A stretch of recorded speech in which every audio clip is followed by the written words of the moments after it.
Okay, so here's a few news articles that I thought were interesting. Microsoft claims they have an artificial intelligence program that can decide how important security flaws are from just the title of the bug report. Sounds pretty bogus, but they say it can distinguish it 97% of the time. It can find critical security bugs just from the title. So I don't know. That seems pretty extreme. So as you probably know, a lot of people are switching to DOH, DNS over HTTPS, or DOT, DNS over TLS, which increases your privacy, but government servers are not supposed to use it. Government servers are ordered to use an official DNS server provided by the government, which presumably blocks domains they regard as malicious, and they don't want you using public servers like Cloudflare or Google. Although I must say I would probably trust them more than a government server. And so they've said they must not use either of these technologies yet until the government provides an official server for government use that provides those protocols. So they're going to make one, but it's not available yet. This is from UCSF that we do a lot of work with. So these are serious people. They went and found 47 old drugs that might treat coronavirus, and they had some kind of analysis of all the proteins used by coronavirus, and they found drugs that affect those proteins. So they have a idea of how the mechanism worked, and all these drugs are already approved for use in humans. So they found that a bunch of these drugs make coronavirus worse, and a bunch of them make it better in testing on single cells. So now they're trying to get up to human testing. So it sounds like a promising approach. So maybe they'll find a useful therapy out of this. This I thought was bloody amazing. China tweeted this out today.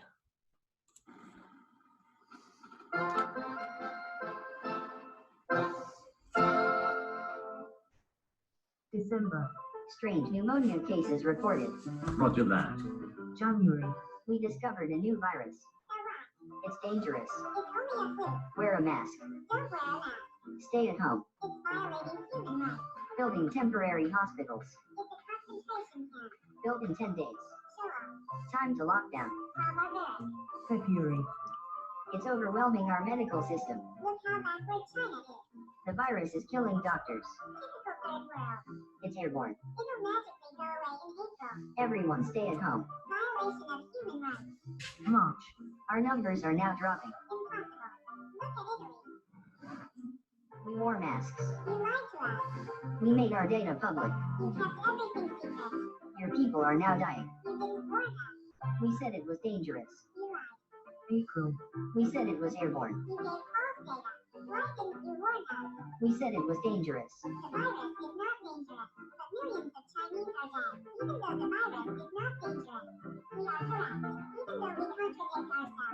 Gosh, just listen to yourself. We did nothing for 3 months. And because the WHO agrees with China, we're cutting funding for the WHO. Are you listening to yourselves? We are always correct, even though we contradict ourselves. That's what I love best about you Americans. Your consistency.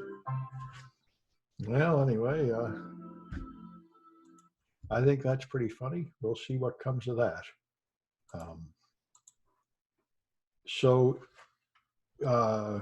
As you know, Trump has for more than a month been saying that we got plenty of tests, but Senate is returning, and they told Senate that they could not find 100 tests. So they cannot even test all 100 senators before they convene, only the ones with symptoms, which we know is ridiculous since the vast majority of cases have no symptoms. So apparently they can't find 100 tests in Washington, D.C. for the U.S. Senate. And the United Nations has put out a coronavirus social distancing app that's supposed to find with Bluetooth when you get near somebody and tell them to back off, and it doesn't work at all. It just does nothing. It's completely useless. And they tested it. They have these journalists tested, other people tested it. They've released it, and it just doesn't do anything at all. So that's more charming competence. This is an artificial intelligent meme generator. So you click one of these and it will artificially intelligent predict the meme. That one makes some sense, I suppose.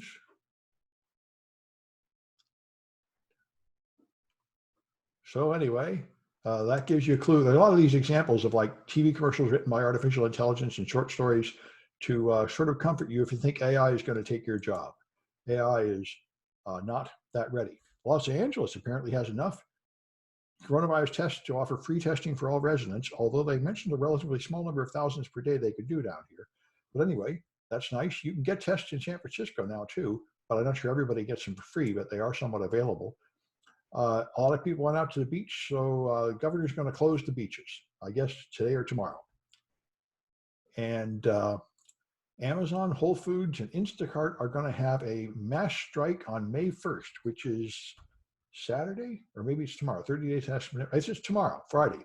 So that Amazon, Instacart, Whole Foods, and Target. I don't know the details of this, but I certainly think we need more unions and more strikes and stuff in America because I think for the last 40 years, their real wages have dropped while the super rich get richer and richer. And the only thing that seems to prevent that is the poor people banding together to do collective bargaining. So this class is nearly over, as the semester is nearly over. We are here at 129S.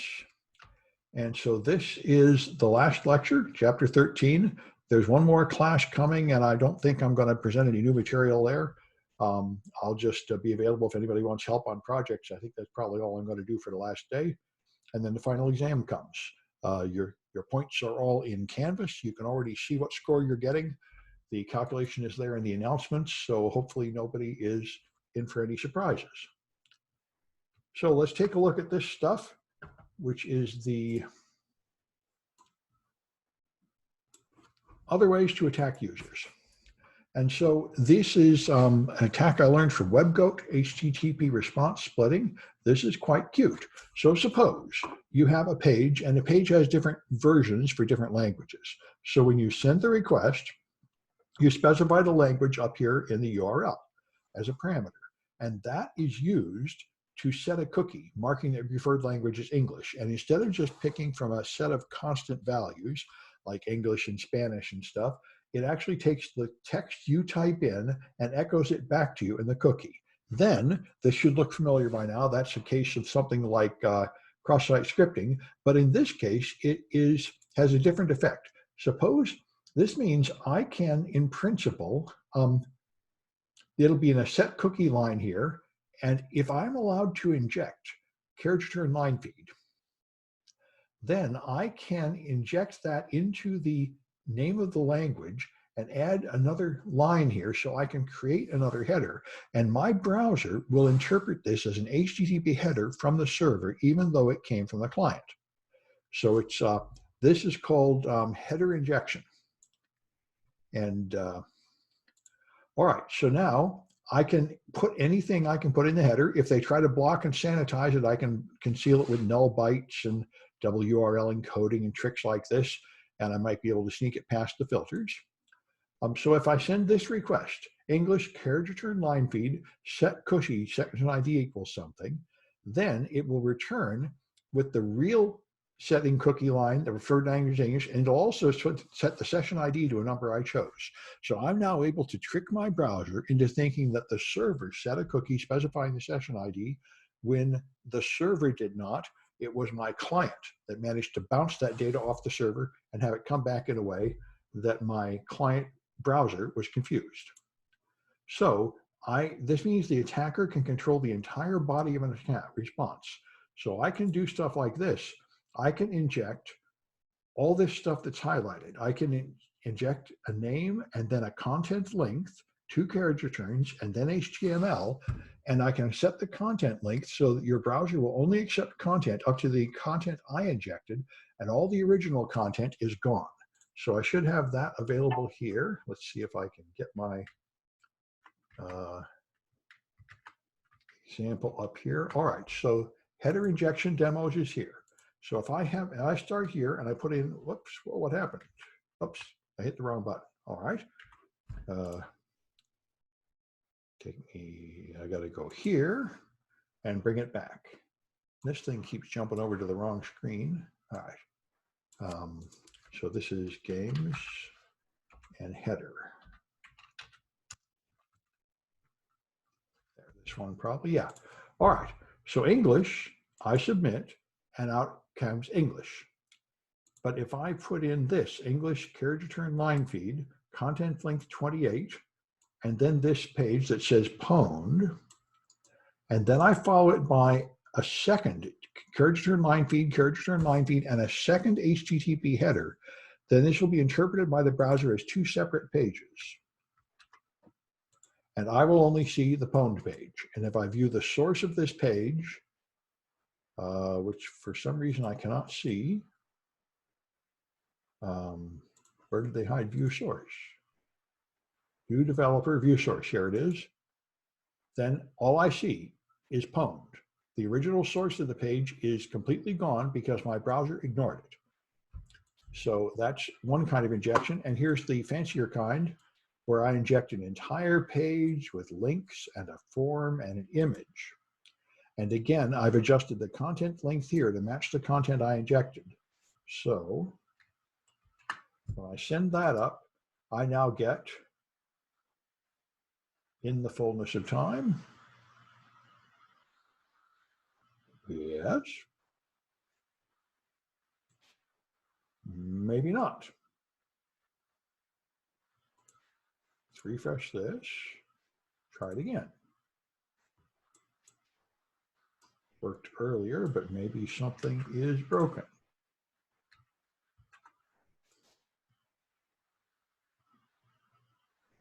All right, looks like that's going to give me trouble. Let me just try a different browser in case that's the problem. Firefox is usually best for this stuff. Ah, yeah, it looks like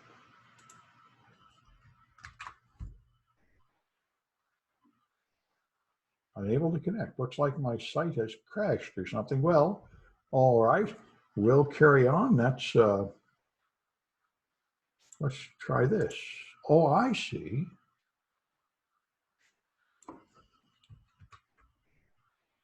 Nope. Okay, that's rude.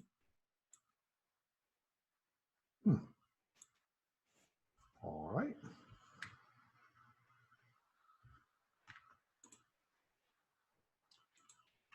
I'm going to try one more thing here. This one, and then header.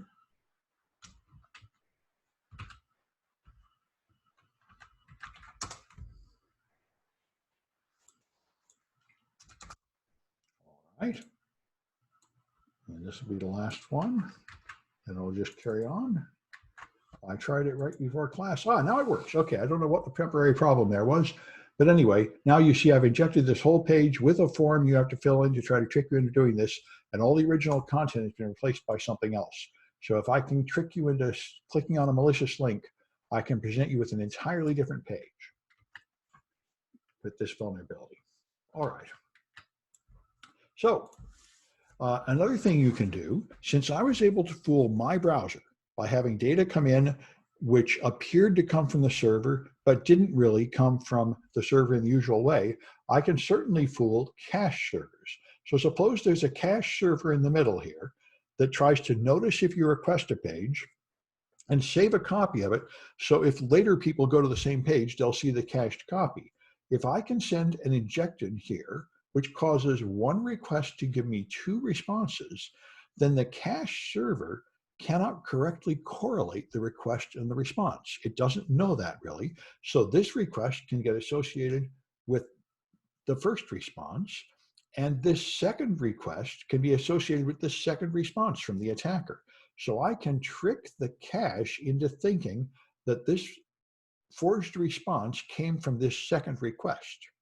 And now I can poison the cache so other users will just see the poison cage I injected into the cache. So that's a cute attack. And this is important for people that use major ISPs like Comcast, where they have cache servers. And if you can poison one of them, you'll affect all the users in a certain town or some large portion of them. So if you want to prevent these things, it's the same old story. Don't put user controllable input in the header or block out the special characters. All right. So if I can do cookie injection and I can set or modify a cookie because I'm able to inject something in the header, or I'm able to control the name of a cookie, which sometimes happens. Normally, you only control the value of a cookie, but an app might let you control the name and value of a cookie, and then you can change it to a name like session ID that's used for something else. So if I can inject a cookie value, then I can also do it with cross-site scripting, of course. You can use JavaScript to set a cookie. And if I have a man in the middle, I can set a cookie for an arbitrary domain, even if all the cookies are flagged as secure. So if I can set a cookie on your machine that appears to have been set by the server, even though it wasn't, then I can do whatever a cookie can do. And a cookie can often do things like turn off HTTPS, elevate you to administrator, be a session cookie that is under my control so I can hijack the session, and so on. Some apps put the anti-CSRF token by putting the token in both a cookie and a request parameter, and I can attack both of them. All right, and so here I can exploit a session fixation vulnerability by inserting my own session token into the user's cookie. So you log in, but you're using my session, and I'm logged in with that session too, so now I can take over your session. This is called one of the many forms of session fixation, where I am able to somehow control your session ID number. So this happens when the server does not always change to a new session every time the status of a user's login changes. So for example, some apps, as soon as you can load the page, it gives you a session number. And when you log in, it just continues to use the same session number for both an unauthenticated session before login and an authenticated session after login. And so in that case, I can get an anonymous token by just going to the login page and fix it in your browser. And when you log in, that token will gain privileges, and I already know it, so I can get in. So I feed you a session token, and you log in, and you elevate that token for me by logging in with your password.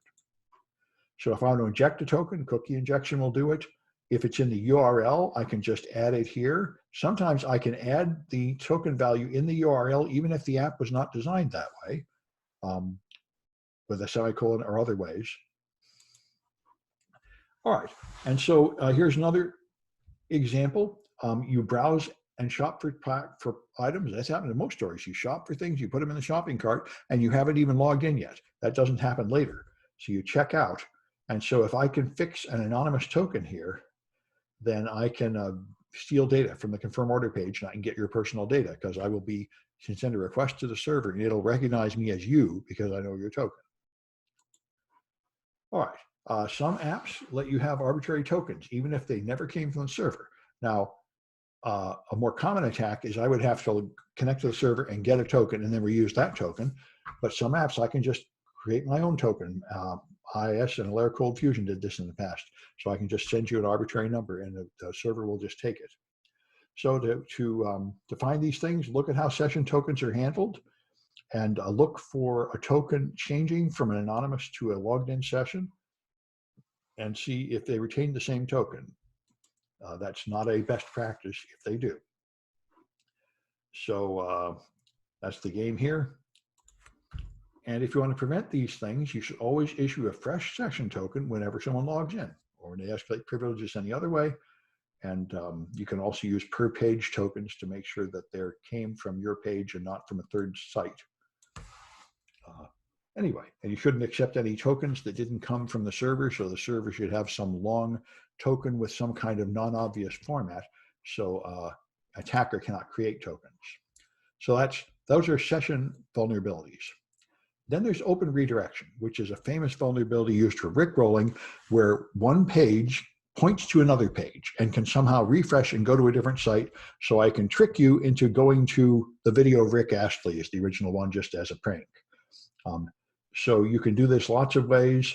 If I can redirect you to a different URL, this is just a prank rickrolling to irritate you. But if I want to do something more powerful, I will send you to a fake page with a similar domain name that will collect your login information for your bank or something.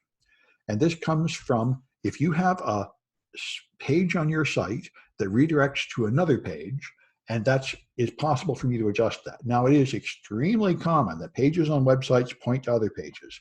It's not a very secure practice, but it's very common because, as you know, people upgrade servers, they change ISPs, they merge and get bought out, they change product names, they switch to new versions, and they know that all kinds of people have old links, advertising partners, clients, customers with shortcuts, so they don't want to take down the old links and have them give error messages, so they just put forwards on the old links. So you'll see a 302 forward, or you have an HTTP refresh header in the HTTP that will move to where the new page is. This is very common. You load a page and it says, oh, this page is moved, I'm redirecting you over to there. And in principle, they're not necessarily that bad as long as you don't have any way to control that redirection. The meta tag is another way to do it with meta equiv refresh.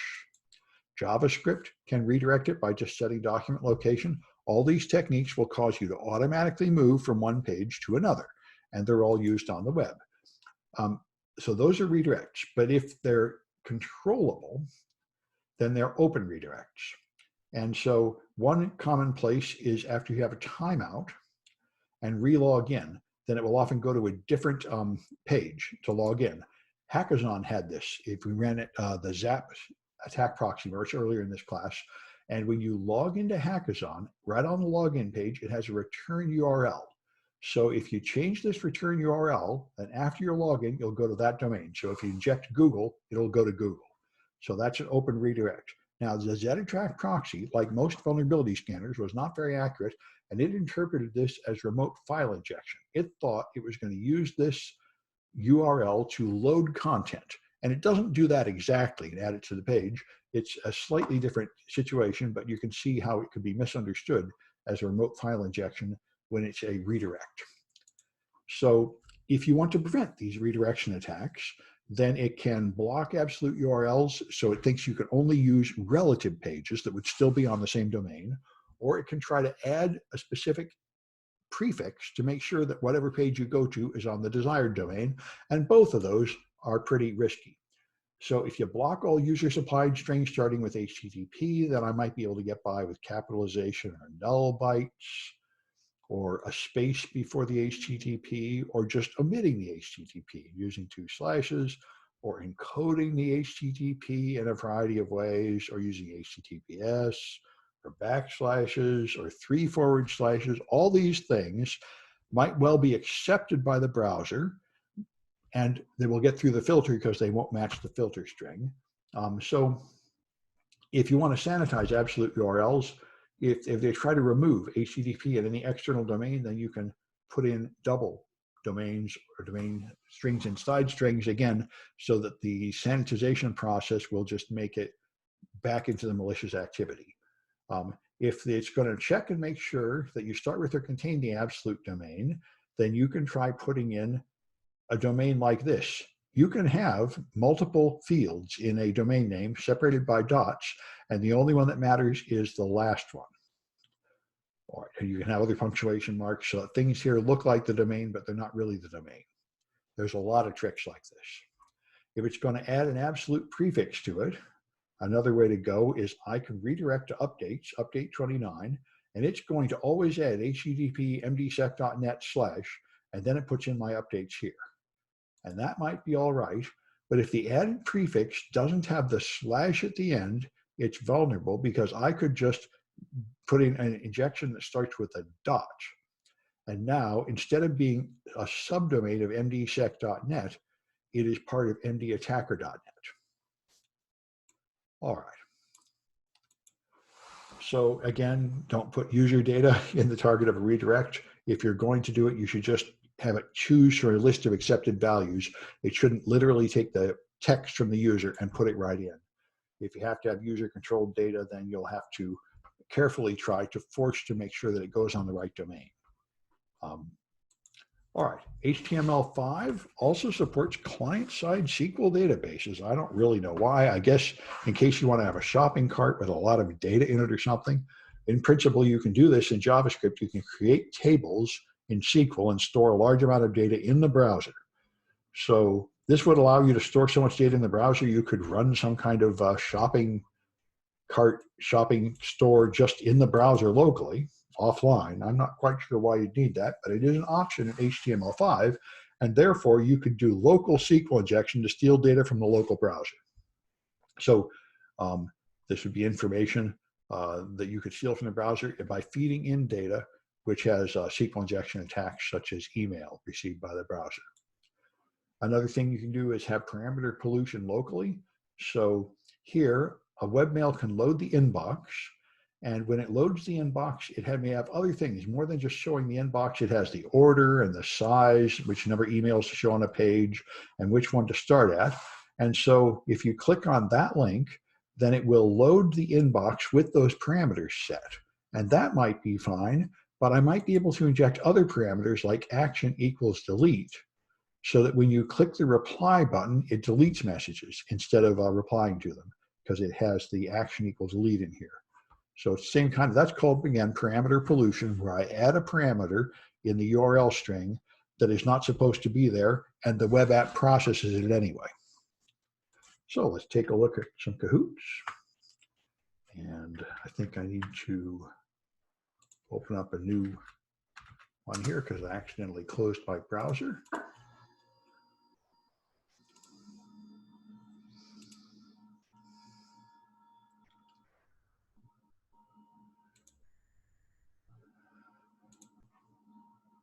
All right, 13p1, that's where we are.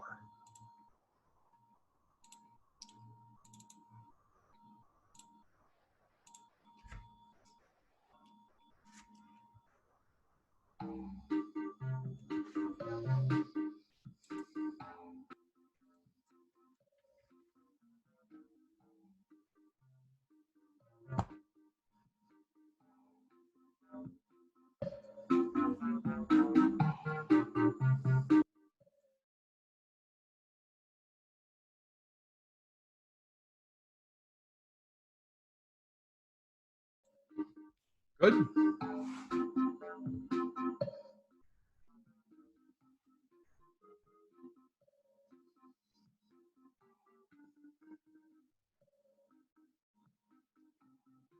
I'll give it a few more seconds.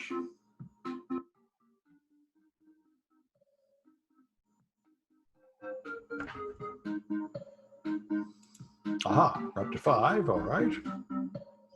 5 more seconds. Apparently that's it. All right. So if you use the same cookie before and after authentication, what's happened there?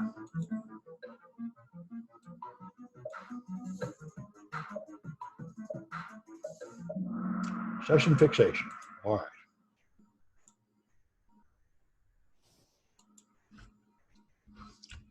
Which attack will replace the entire HTML code?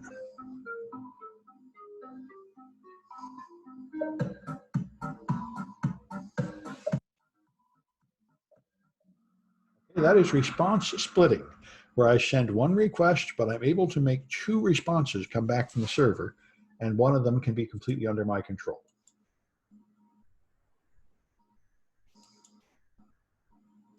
Which attack is mostly a prank, not usually very serious?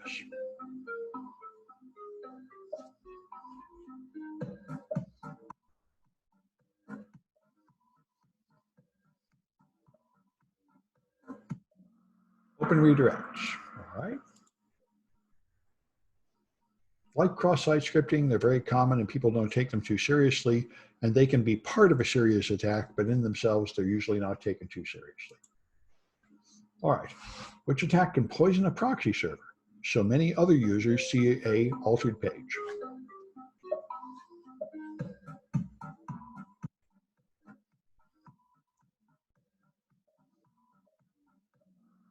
You can do response splitting to do that. The second response can be misconnected to a different request. So you can poison a page even when that page didn't have the vulnerability. So Phil.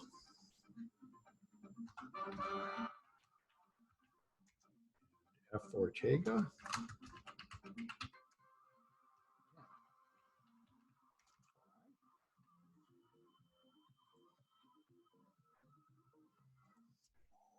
Right, so let's take a look at the last bit here. So local privacy attacks.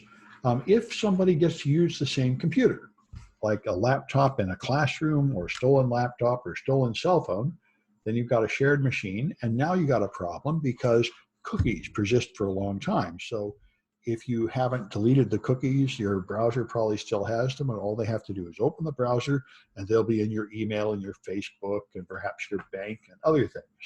On top of that, even if it's not still logged into your bank account, it has cached content. Images, CSS, HTML, scraps of pages are there. Unless you tell the browser not to, it will cache non-SSL content. Now, this used to be a much bigger problem, and most of the web was not secure. Now, almost every page uses HTTPS, which does not cache. So it's less of a problem. Your browsing history might include sensitive data. You might have autocomplete turned on in your browser so someone can get in your sensitive pages. That's why I prefer a password manager like I have, where you have to put in a master password. And anyway, so Flash used to have Flash cookies, local stored objects. I don't suppose this is very common anymore because not very many people are using Flash. It was one of the many ways Google marked your machines so you couldn't get all the cookies off. There are many other ways to do it too. But Flash had its own version of cookies. And I think some people still use Flash, although it's pretty much gone. So Internet Explorer has a custom user data storage system. Edge has another way, and apparently it stores data even in private browsing mode, which is kind of rude. I thought that was the whole point of private browsing mode, that it wouldn't, but apparently that is not true. So HTML5 has new storage mechanisms to store databases we talked about before and sessions and such, and it's not entirely clear how safe that is. Anyway, if you don't want local things stored in your browser from leaking off, then you shouldn't be storing sensitive things in a cookie, and you should use cache directives to prevent caching on your browser. Now, the point of caching is, for example, to store large images, so when you view a page again, it will appear to load faster. I don't know how important this really is with modern internet being relatively fast, but it might be. Anyway, so you can specify in ASP or in Java, you can set these no cache directives, and you can set things to expire right away so that it won't trust what's in the cache. It will always get a fresh copy. And that means your site will consume more bandwidth and be slower to load, but it won't leave a cached copy of images or whatever you're using behind. So don't use the URL for sensitive data. We talked about this. It should be in the post data field so it doesn't get stored in places like caches and bookmarks and such. And then there's some more browser attacks. You can log keystrokes in the browser. We've already talked last time about UI attacks, where you put a transparent element on top of something. So you click on something, but you're clicking on the wrong thing and you can't see it.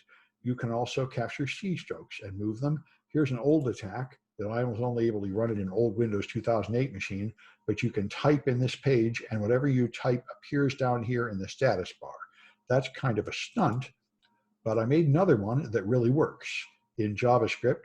And so that is games keylog. I just tested this one before class 2, so it ought to work. Let's see. For one thing, where's my browser? All right, so if I go to games and then keylog,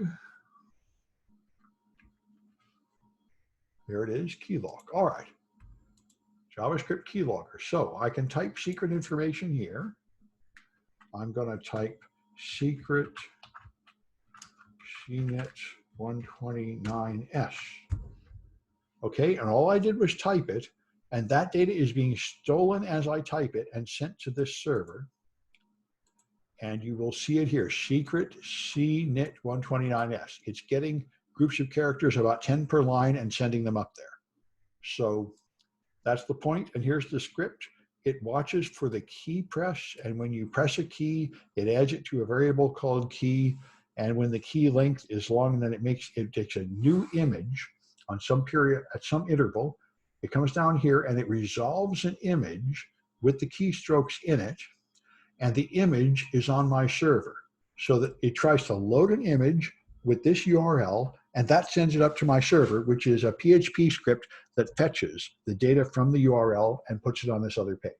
So you can have a web page that steals key presses and sends it to a server. It's kind of a cute stunt. All right. So that's a JavaScript keylogger. You can only, of course, steal keystrokes on that one while you've clicked on the frame that's running the script. So if you inject a third-party widget or advertising in a frame, then it might be vulnerable. And there's a thing called reverse stroke jacking, where I can be in a child frame and I can steal data from the parent frame, because it can echo the key presses to the top level window so the app appears to be running correctly. I can be capturing key presses in the small frame and making it look like you're typing in the big frame above it. If I can run JavaScript on your machine, then I can do, at least before 2010, I could do this with the same trick I showed you last time. I could find your history by just guessing common domain names and seeing if and printing URLs invisibly in the browser and checking to see if they changed color to a visited link. So I could make a page that would tell you what you've been seeing. Supposedly this has been fixed. I haven't tested it in modern browsers. All right. I can see if you're currently logged into third-party applications. This is pretty easy because I just request some page and it'll only load if you are currently logged in. Like I view your profile page on Twitter or Facebook, it'll be an error if you're not logged in. So there are various ways to do it. You can do a cross-domain request. And when you do it, it'll always cause an error, but the error will be different depending on whether you're logged in or not. I can do port scanning from a Java applet on a machine by trying to dynamically load and execute script from different ports. I can't send arbitrary network traffic to a port, but I can send HTML requests to every port and collect error messages that will give me some information. There are some limitations. I can't send valid things like SMTP requests, and some ports are blocked, but you can do some degree of a port scan right from the browser. And here, for example, I look for a certain image, and if I find that image, then it's a Netgear browser, because Netgear browsers have that image. And if I don't find that image, it's not a Netgear browser, a Netgear router.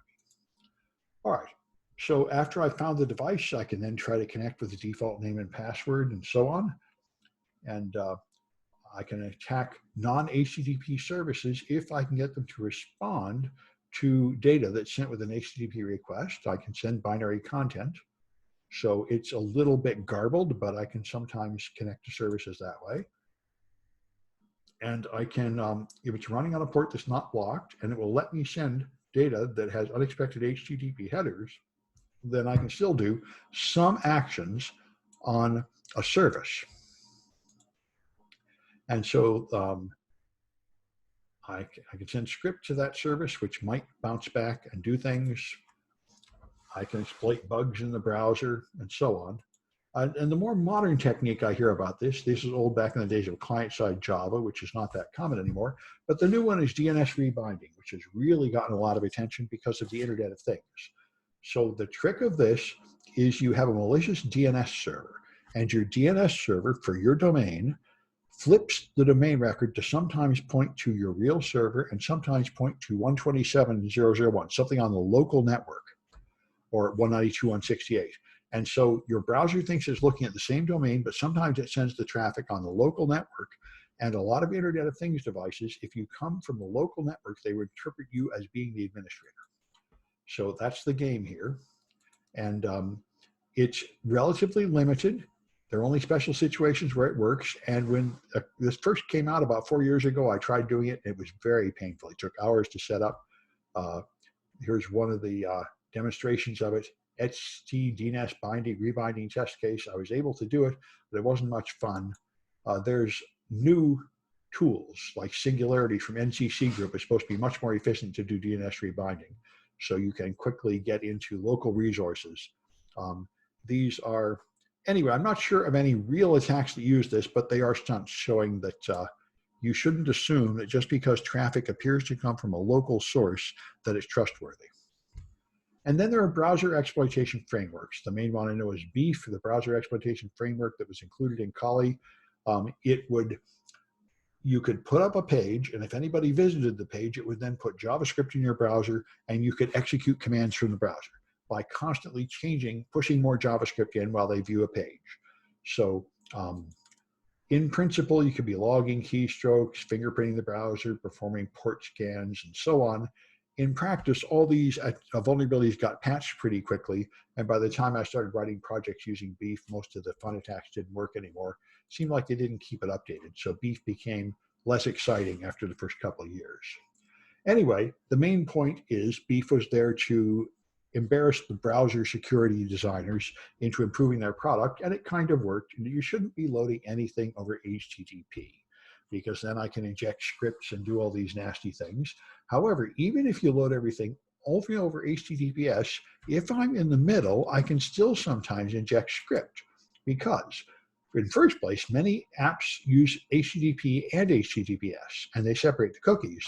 But if it loads a script over HTTP, then I can run that script, and I can modify that script without any warning message. And I can also modify an HTTP response to force you to reload it over HTTPS, but it will still load, the script will still load over HTTP. So I can inject a script in, and all right, it's a game. So if I'm in the middle, I can often inject script into your web page. All right. And there are ways to escalate HTTP to HTTPS access, and I can still inject a cross-site scripting attack. Anyway, that's the game. You can do a few of these attacks from a privileged position. So let's take a look at the last Kahoot. And that's here. There we go.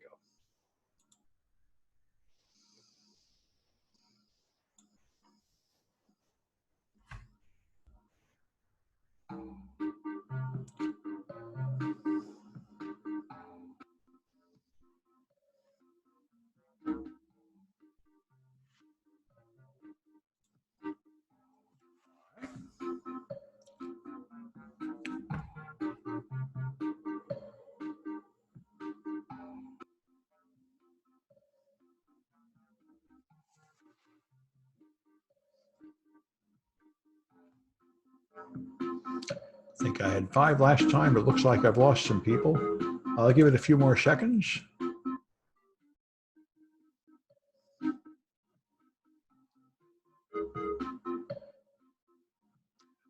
All right, I think this is all we're getting.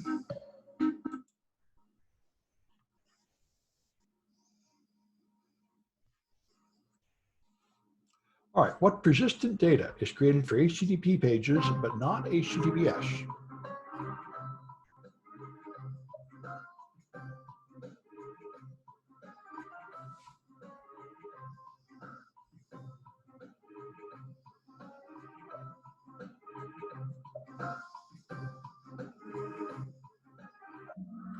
Does not cache content for HTTPS content. All right. What data is created by a browser plugin?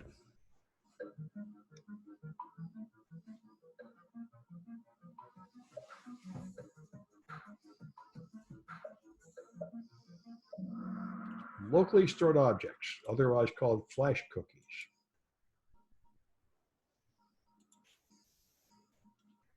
All right, what method evades the same origin policy?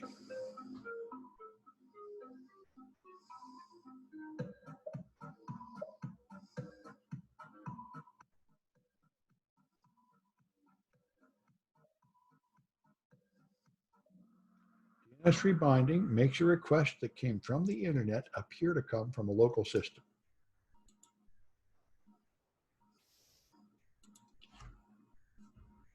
Okay, which one will allow a script in a frame to grab input from the frame above it?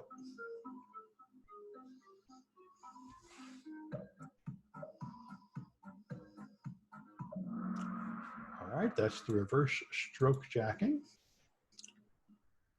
And which attack is only possible if the target processes ignore extra data?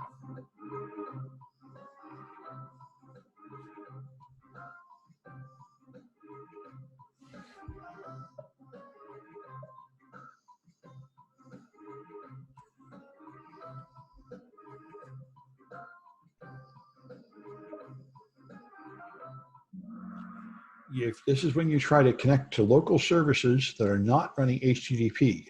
You might be able to send some traffic to them, but the only thing you can send to them is HTTP requests. So they would have to accept those unusual requests or you won't get any good out of it. So that's Phil. And F. Ortega. Sean G, okay. All right, so I've got you folks recorded. And that's it for that. And I think that's pretty much it for the class. I'm going to stop the recording. I will leave.